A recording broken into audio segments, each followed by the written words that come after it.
adam. Çıkın sahne, ver musikini.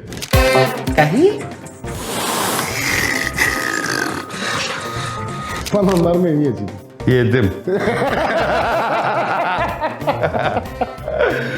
Ben dedim ki benden sonra Ferda çıksın. Başında böyle şey zaten. Dedim ne oldu hadi. Bak onda yatışıyor. Tokan başıma çıktı. Birinci səhnədə o şey mahnı oxumağım. Əldən getdi cavanlıq. Cavanlığım. Ben onu biliyorsun, bildiriyorsun. Çalanat yadası adamdır. Tanıştığımıza şad oldum. Rızaev, qəhrəman Maqbetov. Acan? Elbette bu ne korkmak? Film var, adamdan çıx. Yaşar Nuriyev oynayır. Dersən ki, sən deyir Dədə Qorqud, deyir belə Dədə Qorqud olur. Deyir Dədə Qorqud görmüşsən ki. Xoxandan nətər qorxur? Həyəcanlanma çox. Gəl. Ola bilməz ki, mənim əl işlərimlə rastlaşmayasınız. Şabəli tanımırsınız.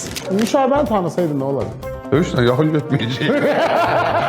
Şurada qədər çatmıyor ki. Basa evə çağırdı. Xanımdan nişanlısını soruşur ki, birdən nişanlının patıqası saat alırsan. Sən. Aktyorluq budur. Stanislavski sağ olsaydı inandırım sizi turvel çalardı. Ümumiyyətlə Elmətin bu halaq gördü. Filmlərdə ən bahalı. Və o vaxtdan söz vermişəm ki, sənlə bir studiyada olsam, mənlə şərəfsiz adam yoxdur. Öpürəm, sağ olun.